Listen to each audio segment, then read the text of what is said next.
This is a 2008 R56 Mini Cooper S. This is the turbo model. You can see the turbo right here. To start off, we're going to be removing the air box as well as the piping for the air here. We have a AEM exhaust that we are going, or not exhaust, AEM intake that we're going to be putting on. And so we're going to do that.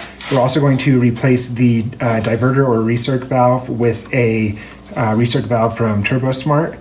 And then we are also going to be over here doing the noisemaker delete, which is basically this hose right here. There's a T down here that you can't really see. They'll be able to see once we get the airbox off.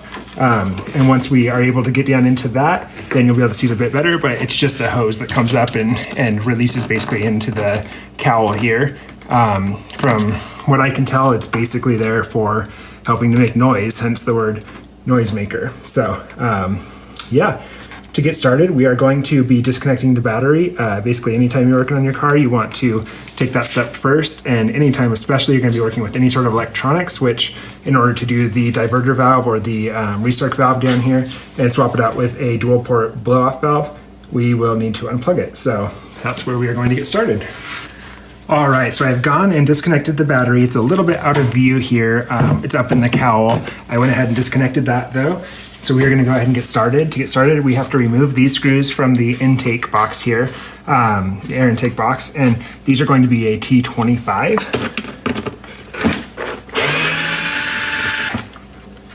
And these are captive bolts, so they're not going to unscrew and come out. They're going to stay in the actual box there, and it will come off once you take the top off here.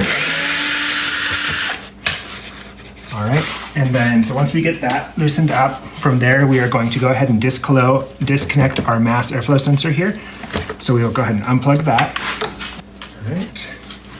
So then from there, what we are going to do is we're going to come in here and loosen up the hose clamp here on the mass airflow sensor. So we'll loosen that up until it's just loose enough to spin, basically. We're going to do the same thing down here on the actual turbo. Loosen it up, and you want it to be loose enough that it can get over the flange on the inner part here. On all of these hoses, there's going to be a flange on the inside, and so just because it's loose enough to wiggle around on here does not necessarily mean it's loose enough to actually fit over that flange. So from there, we can go ahead and start pulling this off. All right, and then pull it off of our turbo side. And you'll notice that right here we have another electrical connector, so we're going to pop that off. It looks like that one is going to need to be pulled up. There we go. All right, so we're just going to tuck that out of the way there. And then we're going to do the same thing here, but I think this is actually zip tied on. And then on here, we're just basically going to push the zip tie portion out of the end. And then once we do that, we can start to wiggle this off. And you'll see here, now we can pull on the zip tie, just slide that down the hose. And from here, we will go ahead and pull this off if we can. Man, that thing is not wanting to budge. All right, it looks like we've got some oil in there. I do not have an oil catch can on this. So we are gonna get, you'll see, a decent little bit of oil on it there. All right, so we're gonna set this off to the side for right now. All right, and now that we have that done, we are going to rotate this so that it's out of our way, but also so that we are not getting stuck in it as we continue on with this. So from here, basically, we can pop the top off of the filter box. There are 3 little connectors that just slide into 3 holes here, and then just the screws. What we also want to do is we have a screw down here on the bottom portion of the filter box that we want to take off. I believe that one is a T25 as well. However, it looks like somebody replaced mine at some point. So we are going to use a Phillips for that.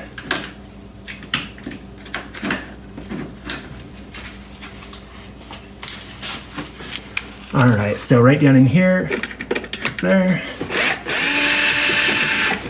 I don't know if somebody did work on this car before I bought it. It has 59,000 miles, so it's really low mileage for a 10-year-old car. I don't know if somebody did work on it, I was told by the dealership that it was completely bone stock, but that screw right there makes me think that somebody else other than the dealer was in here. All right, so then after that, we've got some connection points here. These are basically just rubber grommets. So we can pull this up and then you twist it towards the cab of the car, and then this whole box will come out here. And then from here, we want to disconnect the air intake hose here. It is the same type of connection, so it's just those press fit, using some sort of tool to push on it to basically free it from that piece there.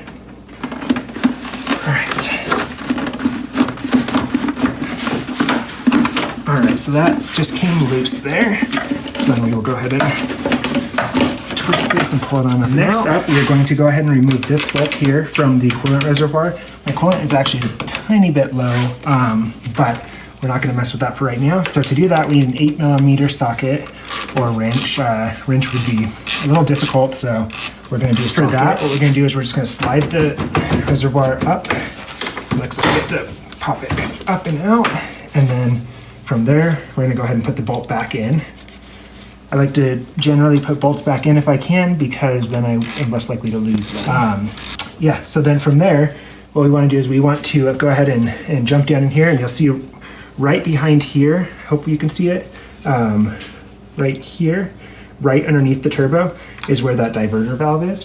So we are going to go ahead and get to pulling that off, and you can see that the turbo also does have some oil coming out of it.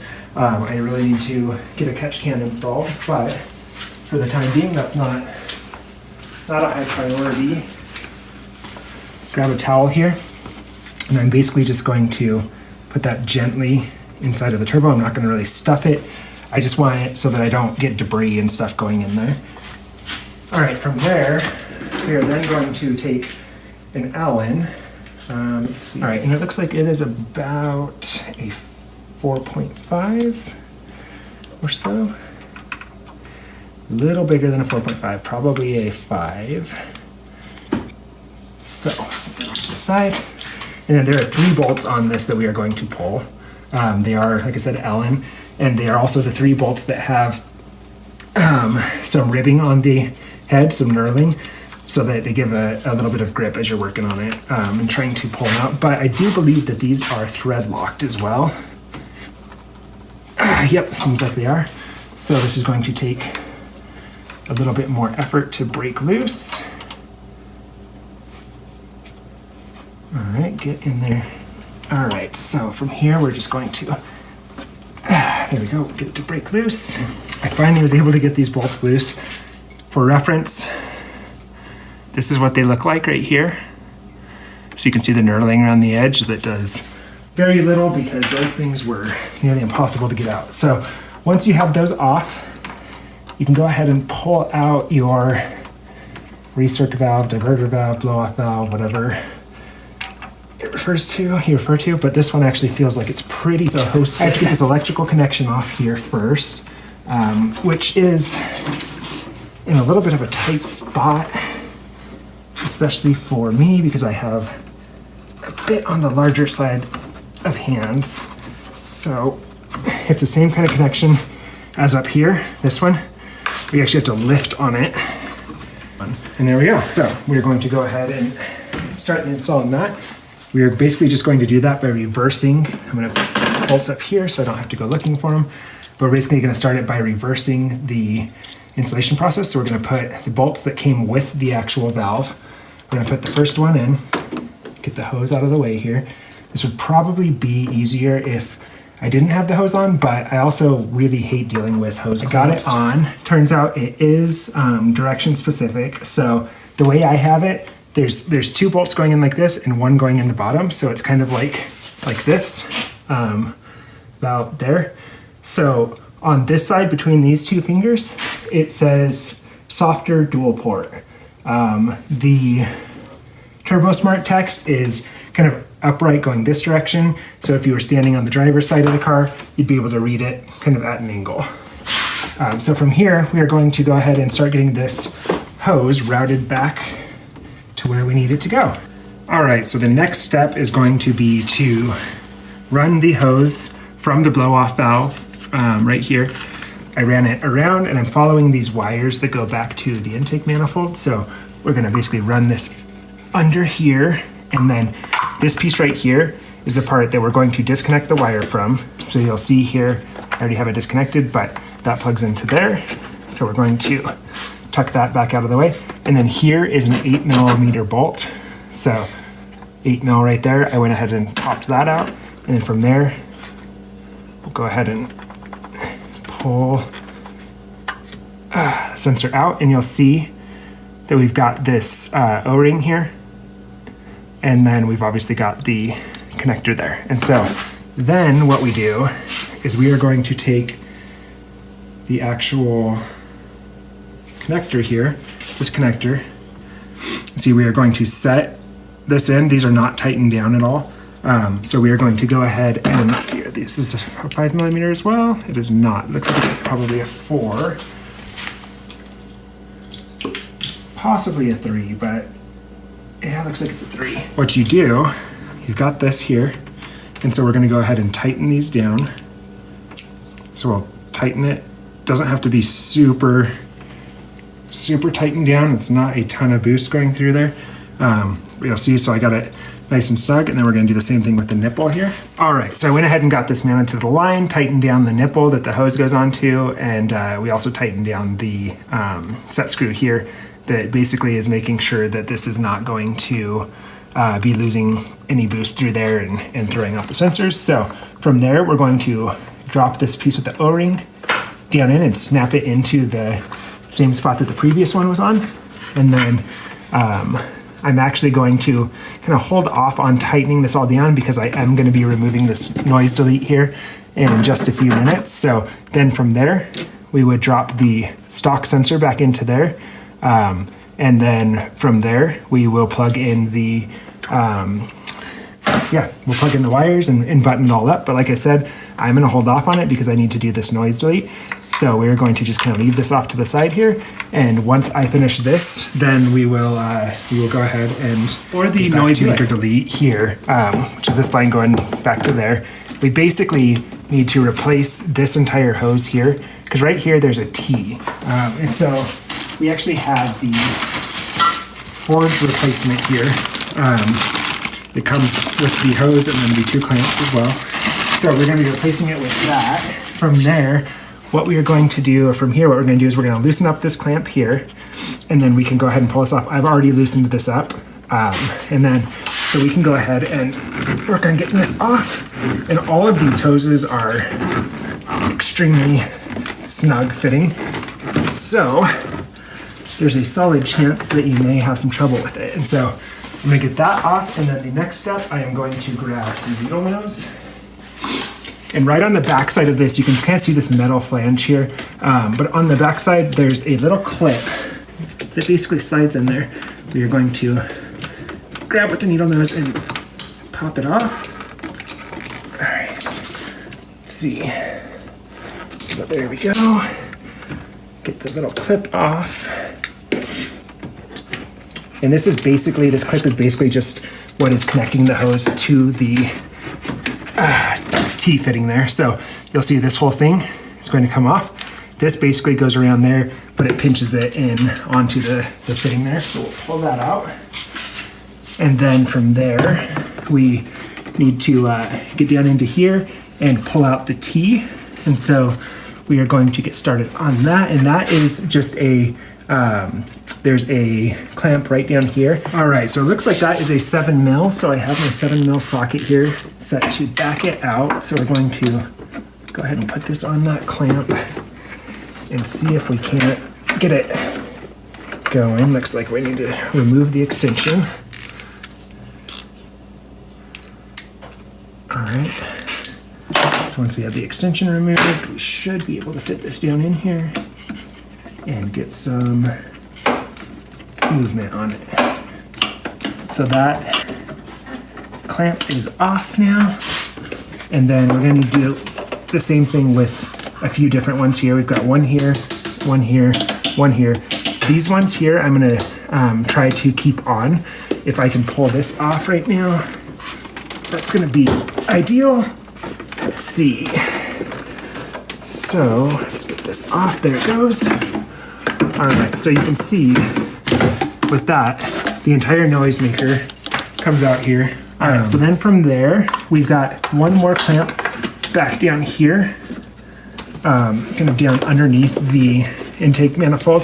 So for this one, it looks like it's positioned in a way that I'm not going to be able to use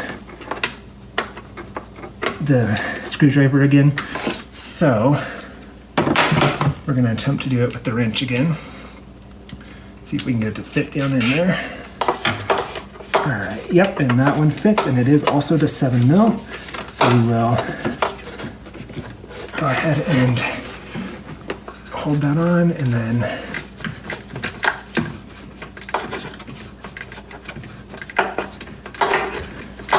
all right, after much more work than I wanted to do, I was able to get that hose off. So here it is.